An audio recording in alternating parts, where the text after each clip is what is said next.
Hello, everyone. Welcome to your Raw review for May 25th, 2015. I am Ram, I'm Duck. and the opening segment of this Raw had a Memorial Day tribute, and everyone chiming in, giving their thoughts on the soldiers who gave their lives for our freedom. The bell rings as a moment of tribute, and then we have the Authority kick off the show. So Seth Rollins comes out with the rest of the Authority and basically says that, he's a cockroach and doesn't deserve to have the title shot. And, he goes into his usual heel spiel about it and says he's going to put him down for good. And then, of course, we got to stick Roman Reigns in there because we got to keep him relevant. So he comes out and Stephanie cuts him off. And as everyone knows who doesn't like Roman Reigns, and there's a lot of Roman Reigns fans out there who actually have forgiven him for his shortcomings as far as cutting promos and his lack of in-ring ability. Now we see him being paired up with someone who is obviously more over than he is, in Dean Ambrose. So we have like a little mixture of how can we get this guy over even though he's not over, period. After the segment ends, they make a stipulation that Ambrose has to sign the contract by the end of the night or he won't get the match. After that segment's over, tag team match is set that Stephanie makes between Kane and Seth versus the last two remaining members of the Shield. The match isn't very exciting. There might be some good spots. I don't remember specifically. It just wasn't a very exciting match. Ambrose ends up getting the pin with the assistance of Roman Reigns. Again, trying to make Roman look good because he's being paired with Ambrose. What did you think of it, Duck? Well, they got to throw in that Superman punch to make it all fancy. So technically that's what won the match. But, they had Ambrose do the pin. I just think they're just trying to keep shoving Roman Reigns down our throat. And you also shouldn't have your WWE champion in an opening segment. The next segment, I think after a commercial, we have Dean Ambrose being interviewed by his girlfriend, Renee Young. And J&J security come out, and they start jaw-jacking him, telling him, "Oh, looks like we have your contract here, but I guess we don't." We have Dean Ambrose attacking J&J, and then for some reason the cameraman gets pushed into Mr. Ambrose, and Mr. Ambrose strikes him down. And then he's like, "Oh no, you okay? Are you okay?" What'd you think of that segment, Duck? Clearly, they were framing Dean Ambrose, but we'll find out what happened later in the show. Now, the best part of the show, and I mean best, I mean the absolute worst part of the show, is when Rusev comes out, and Rusev's about to have a long segment in which he practically begs on his knees for Lana to give him a second chance and to say, "Lana, I know you really cared about me. Please give me a chance." He tries really hard. And as a guy watching this show, because remember, I am the Ram, it's really hard for me to see this because the way they built Rusev up. Rusev was this monster, this fierce, just beast. And then he has a couple of matches at Cena. He loses so blah, blah, blah. The girl needs to get a push in some sort of other direction because we're going to take a couple that's working and break them up, because that's what we do at WWE Creative, is take something that's awesome and make it suck. So he's begging her, "Oh, please don't leave me," and she, says whatever, and it's just stupid, and then she sees Dolph Ziggler and kisses. It's just dumb. It's just gotta stop. I'm disappointed because of the split, and I don't like Lana being paired with Ziggler because Ziggler's already had enough pairings, and Ziggler doesn't actually need anybody to get over. And He's you would already hope over. WWE Creative would be like, "Oh, well, they're working together to get into Dolph Ziggler's head," but they're not that creative. The next match is Rusev versus R-Truth, and it's basically a squash match with Rusev winning. And he's still begging at the end of the show that he needs Lana, he needs her, and she says, "Never mind, I can't be with you." And the weakness of him is just terrible. At the end of the segment, at the end of the match, Ziggler and Lana kiss on stage, and the kiss looks horrible. What'd you think, Duck, of the kiss? Yeah. No chemistry. Next segment is Ambrose backstage, and Triple H and Seth come in, and both of them are essentially almost the same character, only Seth has a lot more charisma than Triple H. And the cops come to arrest Dean Ambrose for simple assault. And anybody who loves Stone Cold Steve Austin can think, oh my gosh, look at Ambrose being arrested. And then you think, oh no, are they going to do a bait and switch? Are they going to have Roman Reigns now challenging Seth Rollins for the championship? Or are they going to do a Stone Cold at the end of the show? I never thought that. I just feel we've had this arrested segment before. We've had Stephanie arrested. It's just lame. The next match is Barrett versus Ryback. It's a very short match. I'm not a really big fan of Ryback. I think he needs a lot more work, but he has improved over time. As far as Barrett goes, I've always appreciated what he brings to the ring.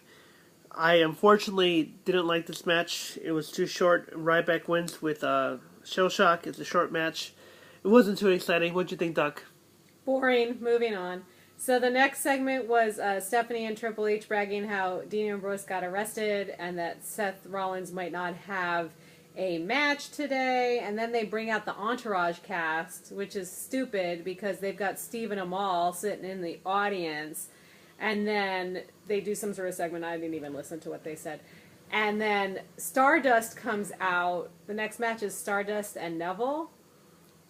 And Stardust does a stare down with Stephen Amell, and he just sits in the audience and doesn't really do anything.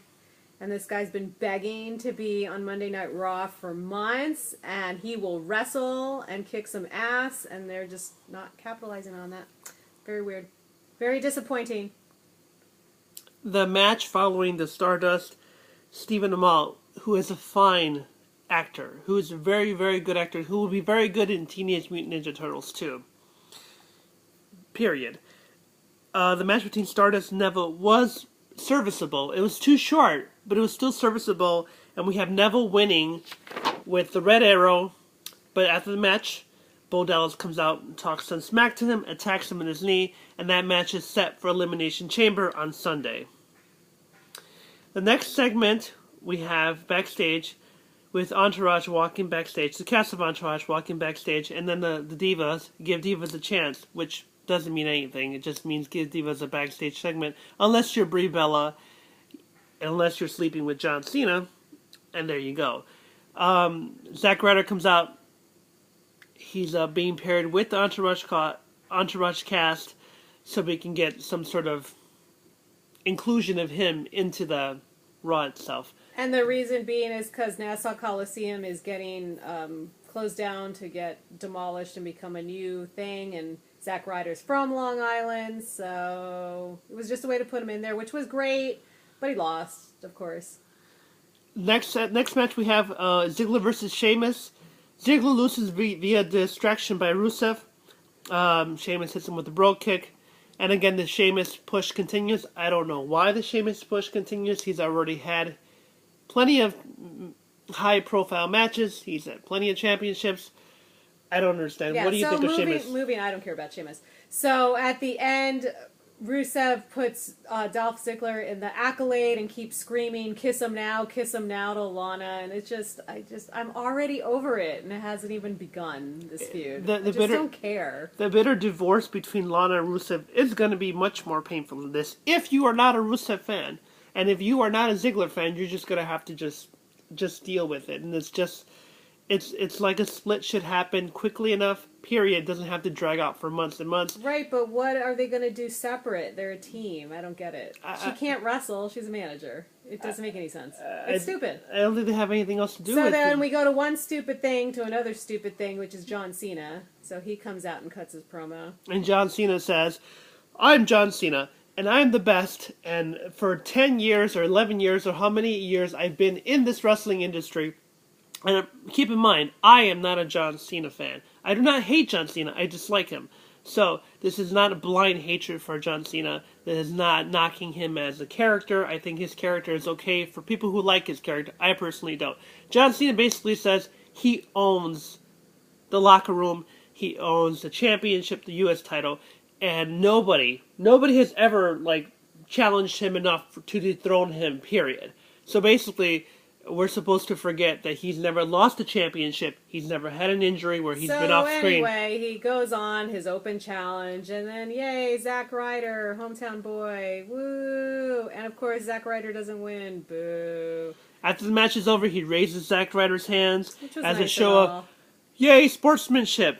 And then John Cena's going to the right side turnbuckle, raising his hand in achievements. Then duck. Take it. Yeah, Kevin Owens comes out and kicks his ass. Pop-up power bomb. Yeah. Fight, Owen, fight. And then there's the bathroom break with the Divas. Sorry, yay Divas, but this match, pointless. Paige versus Tamina was a little too short. There was a couple of botches. I don't think they worked too well together. Maybe they never actually had long matches. The Divas division just doesn't make any sense. But what about the women's division, NXT? So then the New Day comes out and, does their usual heel thing, which is actually turning out to be pretty awesome. Then Kane comes out and says, and it kind of made me laugh, they're like, we're going to do a handicap match, 10-on-3. So they stick every single tag team in there. So it's New Day versus Los Matadores versus Primetime Players, Ascension, Lucha Dragons, Tyson Kidd, and Cesaro. For some reason, and this is very odd, since I've never seen this before, this year I think, New Day wins by DQ finish. I'm so confused. Why is that happening? Because it's a tag team match. Who cares if someone comes in and beats a person up? It's a tag team match. At the end of the day, Cesaro and Tyson get the upper hand over New Day. They're the ones at the end with Natalya, who's dressed marvelously, raising their hands up in victory.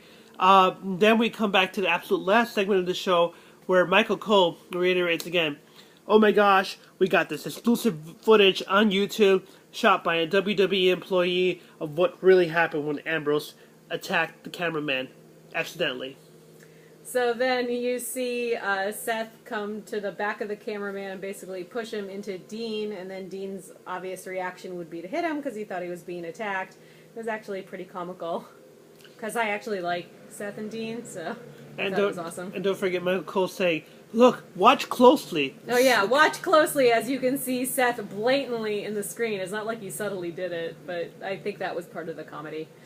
So then the Authority comes back out to the ring and talks about how Dean Ambrose attacked the poor employee and that they had to take poor police action. And then Stephanie says, and the cameraman is the father of newborn triplets. And we care so much about the health of our employees. Yes.